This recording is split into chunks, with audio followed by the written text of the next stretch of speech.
one of the tips has been to link our LinkedIn profile to our website staff bios, so that AI is seeing us in LinkedIn, it's seeing us in the website, it's showing we're a trusted authority, an expert in the field.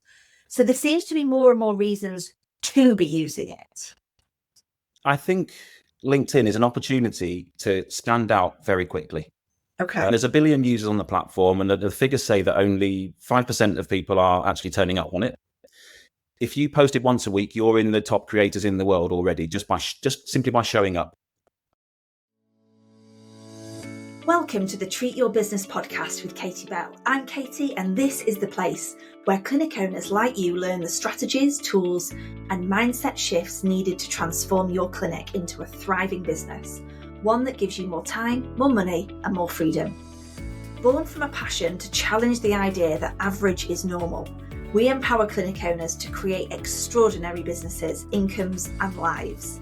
Through our world-class coaching programs, we help you step out of overwhelm and into confidence, turning your clinic into a business that fuels your lifestyle, not draining it. So, are you ready? Let's dive in. Today's episode is sponsored by VBS Medical Limited. It's the exclusive distributor of K-laser therapy and Indiba radiofrequency therapy in the UK and Ireland. K-laser and Indiba are non-invasive therapies that enhance and accelerate the healing process, complementing standard of care, broadening therapeutic opportunities, improving clinical outcomes, generating new profit, and distinguishing your clinic from the competition. K-laser and Indiba have a medical device regulation approval, meaning they have scientific publications to validate their clinical applications in practice. To learn more, visit www.vbsmedical.com and book your free trial today. Andy, welcome to the Treat Your Business podcast. Thank you. Thanks for having me. You are very welcome. Really excited for this conversation. Andy, for our listeners, tell everybody who you are, what it is that you do, and what you're here to talk about. Okay. Hi. Yeah. So my name's Andy Goldman. Now, when people ask what I do, I still go to that default of saying I'm a physiotherapist. That's what I am. It's what I do. I still do a bit now as an associate, community physio by background. But a couple of years ago, I started a copywriting business. To begin with, writing a bit about anything and everything from horse riding to Caribbean restaurants. I just wanted to learn how to do it. So copywriting is how to use words to persuade whoever's reading it to do what you want them to do, or to solve a problem for them and to take an action, like sign up, buy, whatever it might be.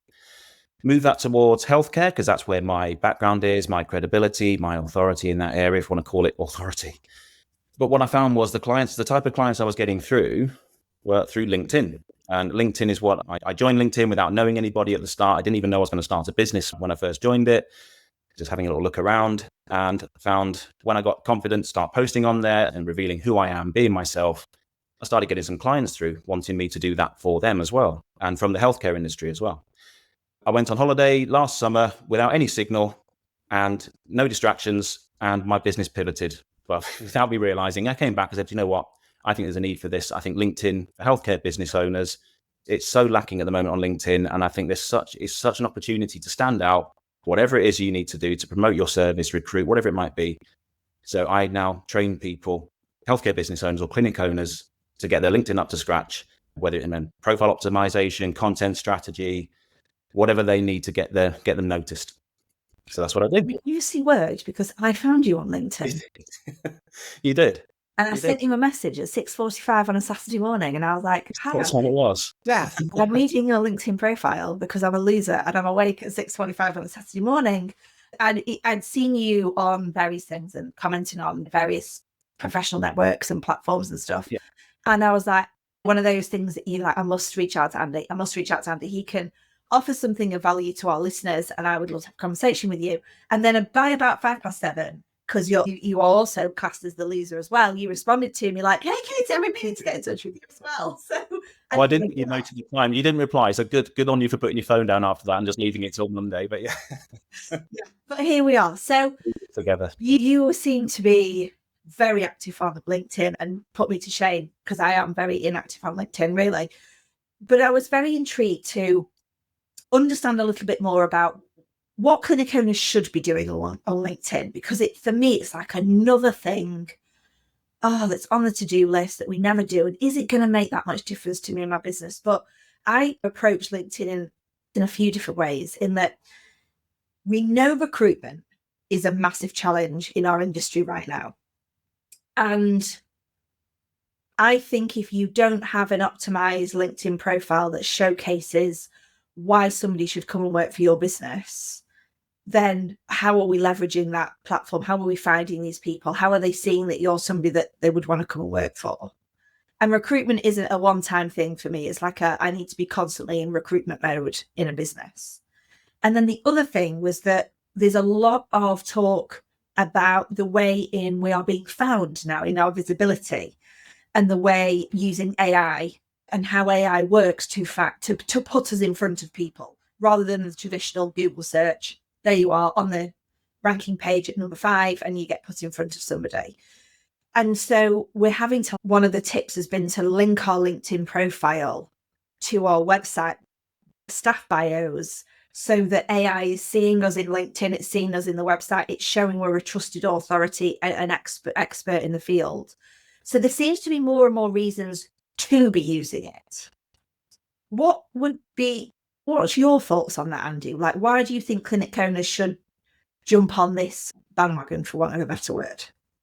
I think LinkedIn is an opportunity to stand out very quickly. Okay. There's 1 billion users on the platform, and the figures say that only 5% of people are actually turning up on it.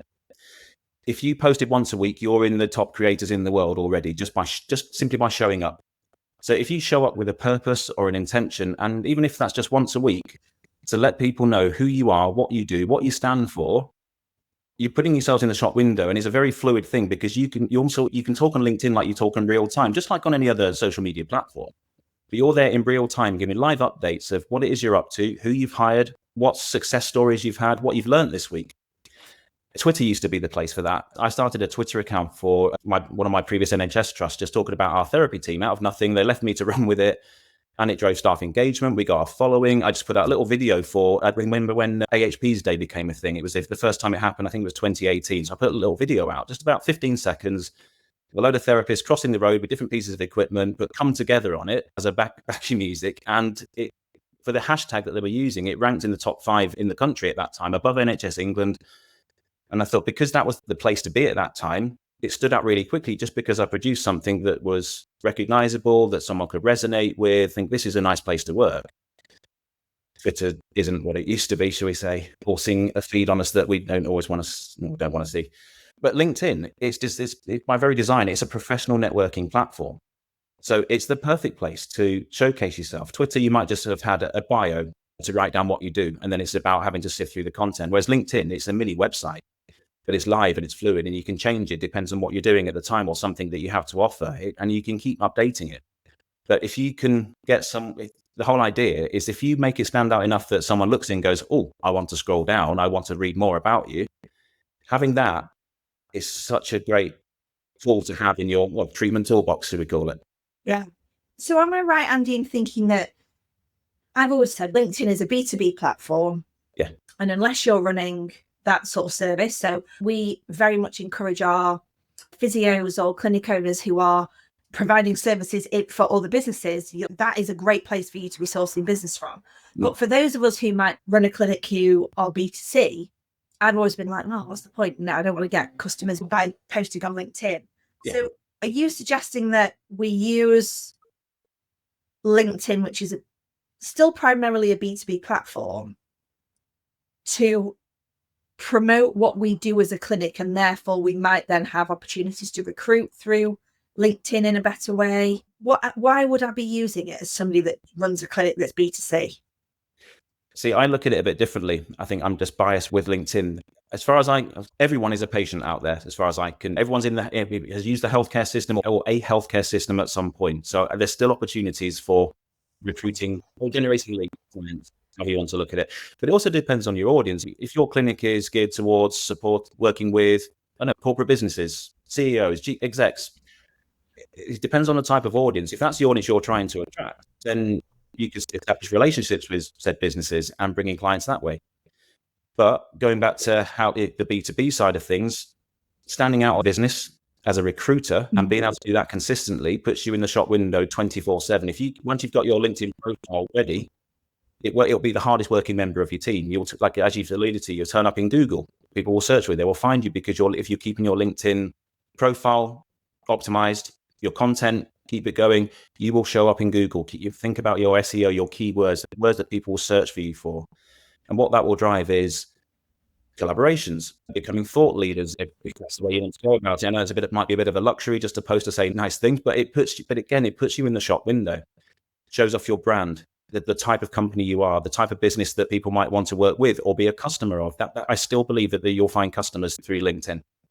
But recruitment, as you say, is one of the biggest areas that you might want to use LinkedIn for. And what I've seen time and again is having a LinkedIn profile, not having maybe a close-up or a distinguished picture, a profile photo of yourself in there. The banner gets left blank, so you get that 3-tone of grey that tells you nothing, which in effect, that's your billboard. As soon as someone clicks on your profile, that's your big advertising space. Like when you're driving down the road, you see the big billboards advertising, I don't know, KFC, whatever it is, that thing's going to draw you in and go, oh yeah, you go and get a KFC later. Same thing with LinkedIn. It tells you what you need, what you are, what you do, and how to get in touch with you and what to do next. It's an absolute shop window for whatever it is you're trying to achieve. So it doesn't have to be limited to just recruitment. But having that consistent presence and being visible, not saying that you have to advertise that one job every single week. I've seen people they advertise the one job and then not turn up on LinkedIn and wonder why LinkedIn's not working for them. It's about growing a network, growing a community, letting people know who you are.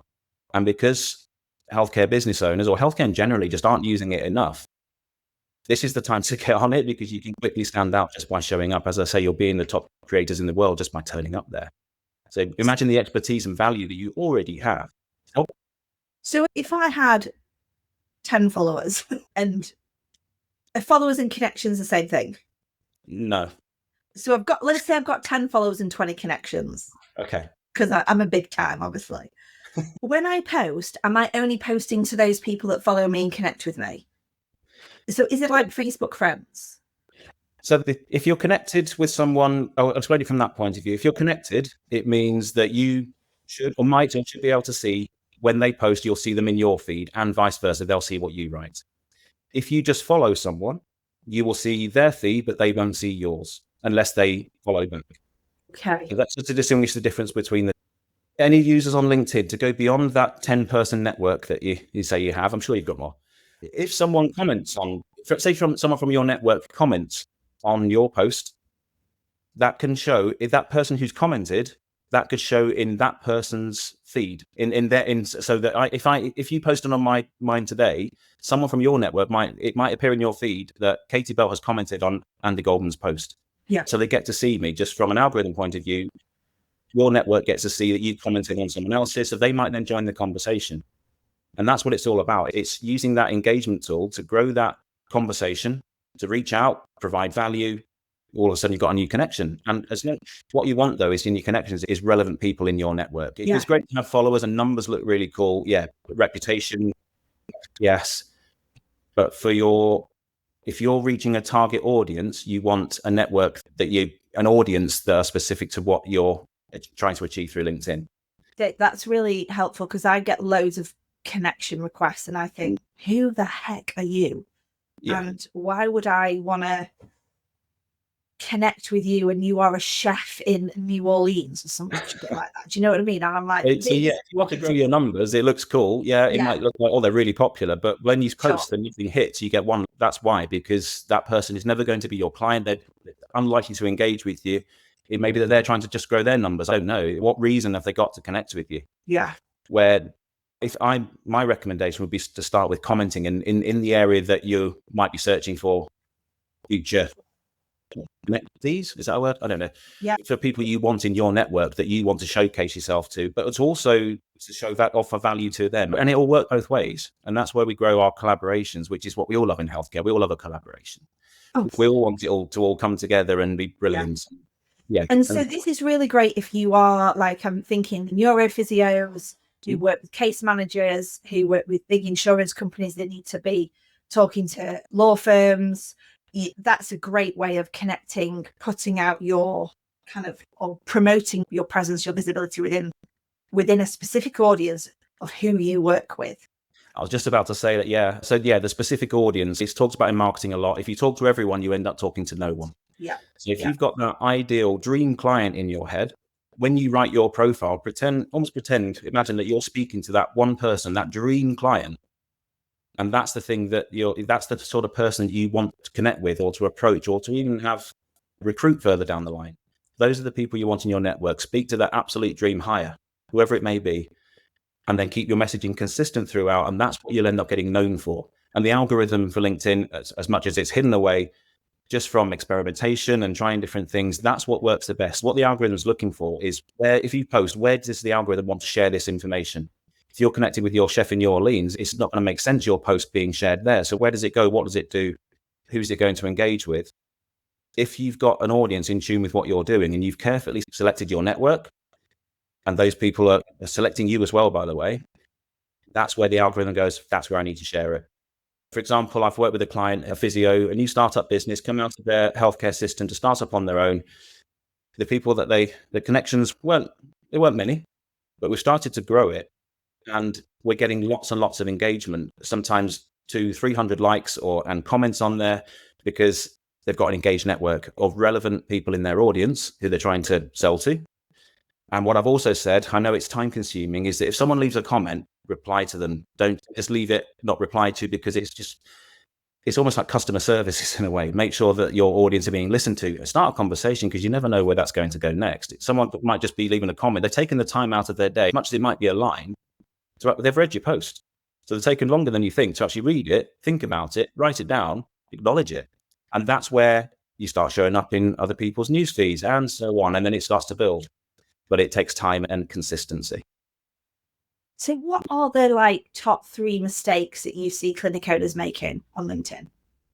So when I talked about the billboard earlier on, leaving it blank, or putting a Facebook cover photo, we just put something nice. It might be the Yorkshire Dales where I am, and just a pretty picture.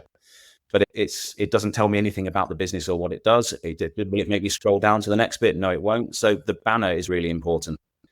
People are very visual. So if you've managed to convince, so I'll come back to the headline, but if you've got someone to click onto your profile, and you're fortunate enough that they've done that, first thing they're going to see is your banner. It could be, so get your brand colors on there, your message. It might be a tagline about what it is you do and who for, or what your business message is, what your mission is, and tell them what to do next. Maybe put another photo of yourself on there, because people get very familiar with people. They want to see faces. It makes it very human.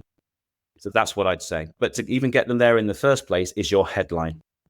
So best tip I can give with that, if you just search if you're looking for physiotherapists, you could type physiotherapist into the search box, and all you'll get is a list of people, and it just says their job title, physiotherapist. And there's thousands of them. They all say the same. How do you know which person to pick out? They're all a physio. I posted about it today. If I took my profile apart and just put Andy Goldman physio, it doesn't tell you anything. And a picture of me drinking coffee 10 years ago, not looking at the camera, it doesn't mean anything. So the headline, first 50 characters of your headline is the bit that will show. If you leave a comment on someone else's post, on mobile and desktop, is between 45 and 50 characters. That is all you will see. That might be the only piece you've got that convinces someone to then click on your name to look at your profile. So tell people what you do and who for, how you help them. So mine is LinkedIn for healthcare business owners.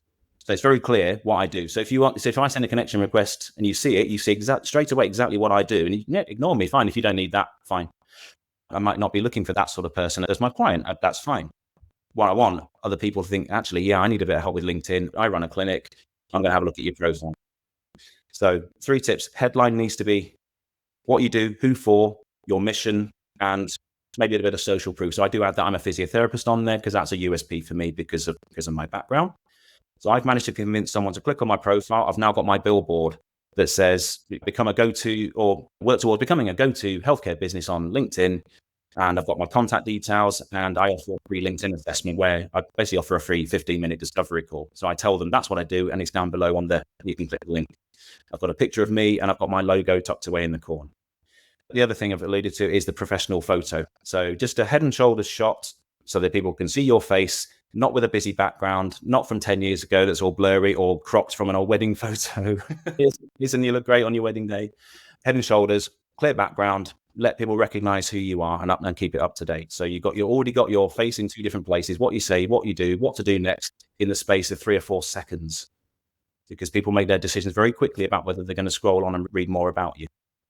So those 3 things straight away need updating. Need updating. Yeah. Okay, so Andy, here's what my head is doing. Go on. I'm going, this sounds great. Look, definitely need to get on this. I'm completely overwhelmed. I don't have any time. This is another thing that I'm going to start and not finish. So those 3 things that you just said, are they like the minimum that we need to do on our profile? The minimum in that before anyone has scrolled, all you've done at this point is get someone to click on your profile. Okay. You've managed to pique enough curiosity. You think, oh, what do they do? Oh, I can see, to know, I've got an idea what they might do. And there might be something. People are very selfish. They're looking for something for them. What's in it for them? So if you've already showed them in the first 50 characters of your headline what you do and who for, and they've clicked on it, they're interested. Okay. So and what's the next? From a simple point of view, you've got interest. So you've got like shop window. If someone's walked into your showroom. Okay. So now they're in my showroom. What do I next need to do? So this is now comes down, if we're getting into more detail now about the wording that you'll use on your billboard. This is your convincer, what you're using to persuade someone to take that next action, whether it's email me, follow me for this, whatever it is you're wanting to do. It's up to you. You choose how you want your LinkedIn to look. And if that curiosity continues, then what you're wanting them to do really is to start scrolling down. And then we start looking at things like your featured section that you can use. Think of it like a show reel of things you can do, but they also have actions on there and clickable links that take you to, again, where you want your reader or future customer or employee to go. Yeah. A link to your website or a piece that gets them to sign up for something, to buy a product, whatever it is, you can choose where you direct your reader. Can you change that?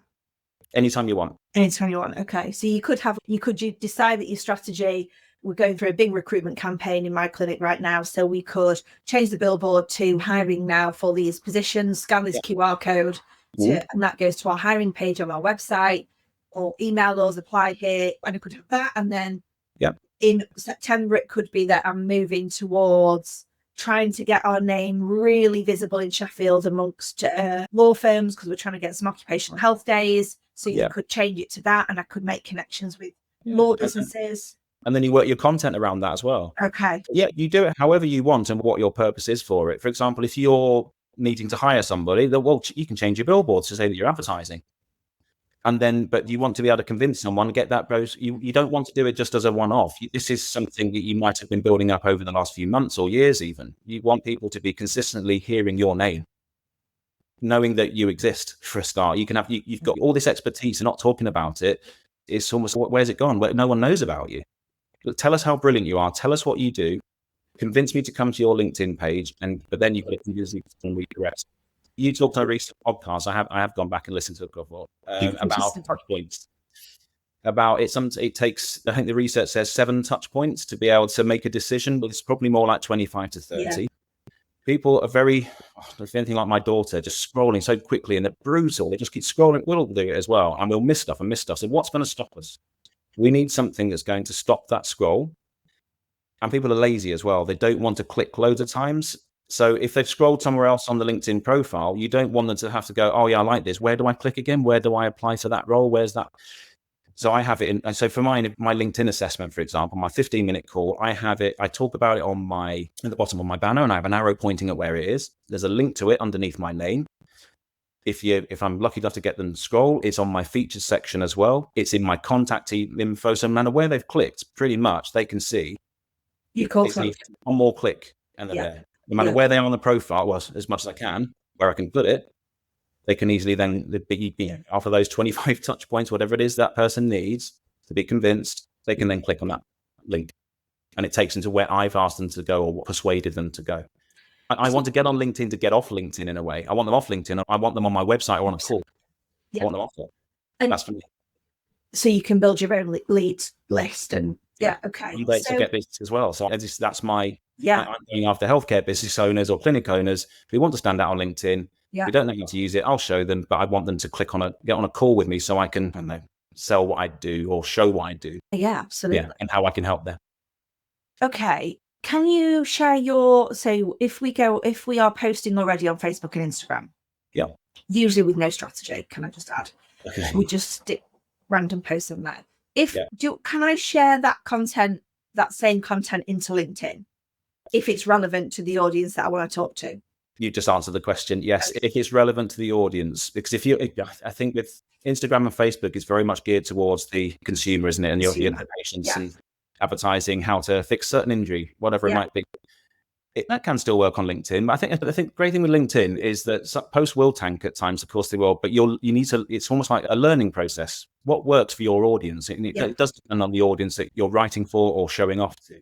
Yeah. That content might work. We don't know yet. That's the great thing with LinkedIn. In a way, it doesn't really matter because you're going to learn from it. Like your audit cycle, you're going to keep working through it and finding what works, what doesn't, and what do we do better next time.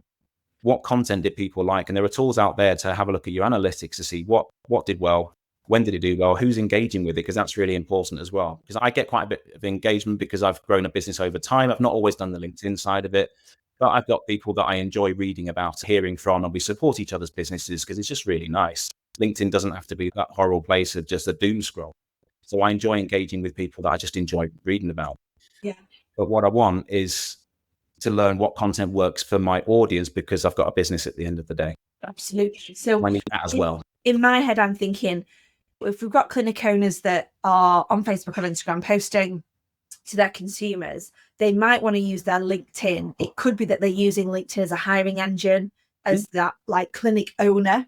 So I'm really there to promote our business, our clinic, why people would want to come and work for us. We're talking about our hiring stories, our new recruits, our staff success stories, our staff engagement surveys, our all the things that you've got going on, like great months that you've had in your clinic, new services you're bringing in, so that if I've got potential new hires in my network, they're seeing what an incredible business we're running and then going, maybe I want to be in that. So absolutely. Okay. And it's being front of mind, isn't it? And it's being there. And so, again, those 25, 30 touch points, it might be even more. I've had customers, or plenty of customers, come through to me who have never engaged with my post. They've never liked it. They've never commented. You might be one of them, actually.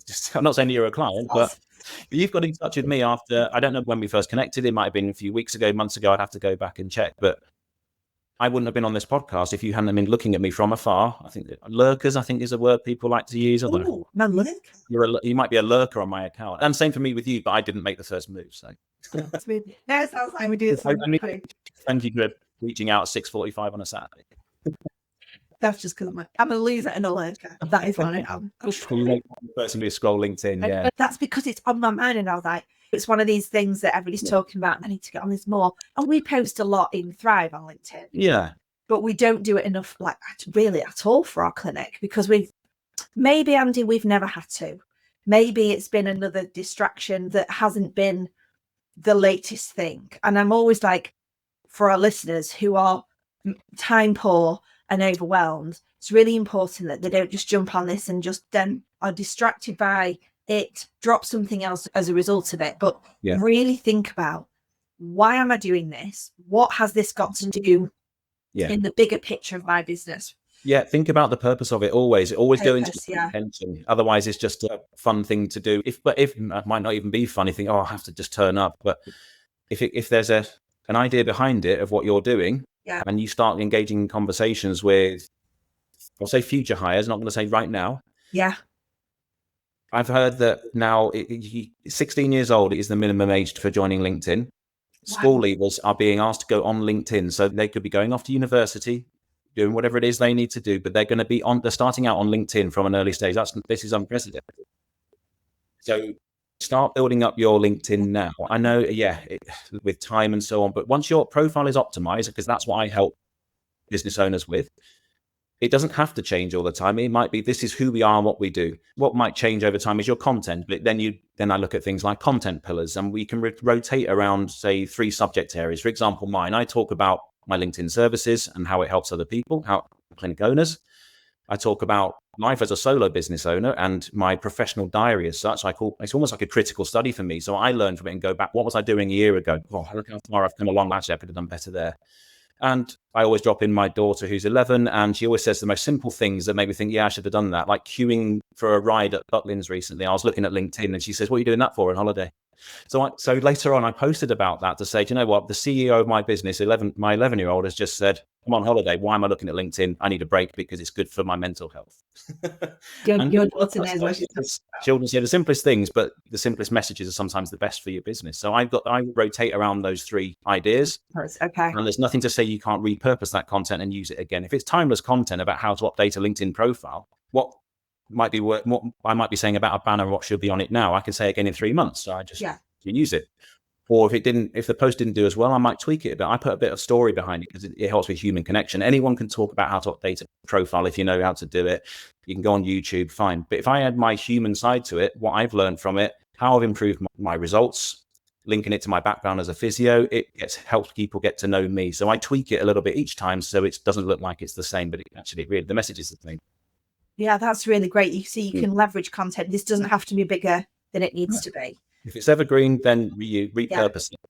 So But I like to be creative and use it in little different ways each time because it just makes it's a new message again, but it's not. Yeah, absolutely. Andy, for all of our listeners the ones that are distracted by shiny things are now like, okay, they're already on their LinkedIn profile. They're already doing shit that they don't know what they're meant to be doing and probably making a really bad job of it. And I say that with a lot of love because that is what I will be doing after this call. I'll be like, oh, Andy said do this. And then I'll do it. And then tomorrow I'll forget about it again. This is what typical visionaries do, right? We do these things. So if I want you to help me with optimizing my profile, because I just think you should outsource things that you are not a genius at. You clearly are. So how do our listeners get a hold of you? How do they do this free 15-minute LinkedIn review thing? So I assume you're going to drop my LinkedIn profile in the comments. I absolutely am. Finish this podcast. So go onto my LinkedIn, connect with me. Always open to new connections of people in this. Me too. Connect with me too. You connect with me. Once we're connected, you don't have to show yourself in public in front of the whole world. You can DM me, but you can only do that once you're connected with me. So once I've accepted your connection request, exchange a DM with me, or there's a link in my profile that can take you straight to my diary so you can pick a day and time that suits you. And we can just have a chat for free just to see if it's to have a chat about your LinkedIn, what issues you're facing with it, whatever it might be. What do you think we can do differently? Am I the right person to help you? Do you think we can work together? And then we can organize something from there where we've got our diaries open and book a session. Alternatively, my website, really easy to remember because I don't have a business name yet. So I'm waiting to see if there's something on what I'm doing now. So www.andygoldman.co.uk. Oh, how easy. There you go. So you can drop that in there as well if you like. Or if you prefer to email, again, hello@andygoldman.co.uk. That's very easy. Okay, that sounds great. I'm sure you're going to get lots of people reaching out to you, Andy. And I would really encourage them to be strategic, have a purpose, think why you're doing this. But it could just be the thing that opens up hiring opportunities, opens up great conversations with other businesses that you're trying to get into. And I'm always talking about everything works, but you've got to work the path until it works. Yeah. So don't be one of those people that just start your LinkedIn profile for a second and then sack it off and say, oh, it didn't work for me. It will work. I see loads of our clinic owners on it already and they get great connections, but you've got to work it. You do. And even if you don't have any of the answers to those questions, all I'm offering is a 15-minute chat, just like this. So over a Zoom call, let's just talk about it and see what your fears are with it. I know there's clients I've had before ranging from wanting to make tweaks to their profile to not having the confidence to send out the first post or to even show their face on LinkedIn. So whatever it is that you're looking for or that you don't know you're looking for, just let me know. And if you take away from that 15 minutes that you got what you need and take it away, I'll be delighted because it means you're now on your journey to sorting it out and making it look brilliant and achieving what it sets out to do.